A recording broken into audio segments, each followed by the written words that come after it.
ത്തിൽ ഒറ്റപ്പെടലും അവഗണനയും അനുഭവിക്കുന്ന വ്യക്തിയാണോ നിങ്ങൾ? കർത്താവ് നിങ്ങളെ ആഴമായി സ്നേഹിക്കുന്നു. ഇരുൾ അടഞ്ഞ വഴികളിൽ തിരുനാളമാകുവാൻ ഇന്നത്തെ ചിന്ത. യെശയ്യാപ്രവചനം 40-ാം അധ്യായത്തിൽ അതിൻ്റെ 11-ാം വാക്യം ഇപ്രകാരം നാം കാണുന്നു: ഒരിടയനെ പോലെ അവൻ തൻ്റെ ആട്ടിൻകൂട്ടത്തെ മേയ്ക്കുകയും കുഞ്ഞാടുകളെ ഭുജത്തിൽ എടുത്ത് മാർവിടത്തിൽ ചേർത്ത് വഹിക്കുകയും തള്ളകളെ പതുക്കെ നടത്തുകയും ചെയ്യും. നമ്മുടെ ദൈവമായ കർത്താവ് നമ്മെ ആഴത്തിൽ സ്നേഹിക്കുന്നവനാണ്.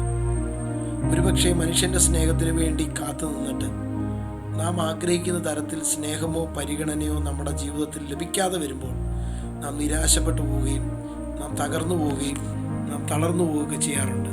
എന്നാൽ ഇന്ന് പ്രഭാതത്തിൽ ദൈവത്തിൻ്റെ പരിശുദ്ധാത്മാവ് ഈ വാക്യത്തിലൂടെ നമ്മോട് സംസാരിക്കുന്നു.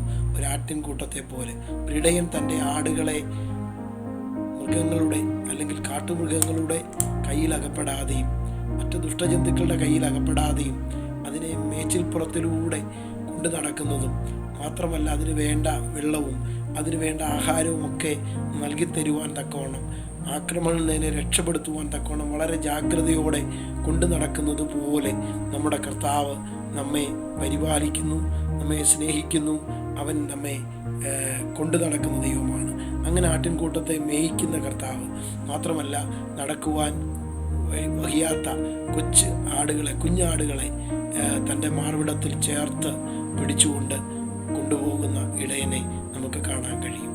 മാത്രമല്ല, നടക്കുവാൻ ക്ഷീണമുള്ള തള്ളയാടുകളെ പതുക്കെ നടത്തുന്ന ഇടയനായിട്ട് നമുക്ക് കാണുവാൻ കഴിയും.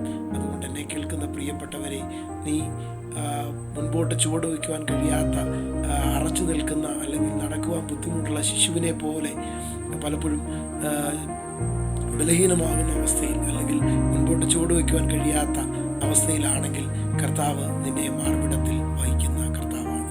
മാത്രമല്ല, ക്ഷീണങ്ങളും പ്രയാസങ്ങളും വേദനകളും മൂലം മറ്റുള്ളവരെ പോലെ നടക്കുവാൻ കഴിയാത്ത ഒരു വ്യക്തി ജീവിതമാണെങ്കിൽ തീർച്ചയായും അവരെ പതുക്കെ നടത്തി ആശ്വസിപ്പിച്ച് തിരക്കൊന്നും കൂട്ടാതെ അവനവൻ്റെ ആ സാഹചര്യം അറിഞ്ഞ് ആ ഒരു ബലഹീനത അറിഞ്ഞ് താങ്ങി നടത്തുന്ന ഒരു കർത്താവിനെയാണ് നാം സേവിക്കുന്നത്.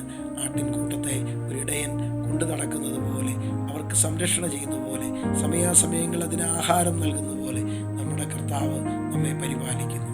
അതുകൊണ്ട് ആരെല്ലാം നമ്മെ ഒറ്റപ്പെടുത്തിയാലും, എവിടെല്ലാം നമ്മൾ ക്ഷീണിച്ചു പോയാലും, നമ്മുടെ മുൻപോട്ടുള്ള പ്രയാണം ബുദ്ധിമുട്ടായി തോന്നിയാലും തീർച്ചയായും നമ്മുടെ കർത്താവ് നമ്മെ അത്ഭുതകരമായി വഴി നടത്തും.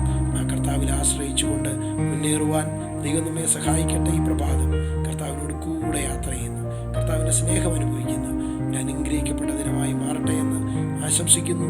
ദൈവം എല്ലാവരെയും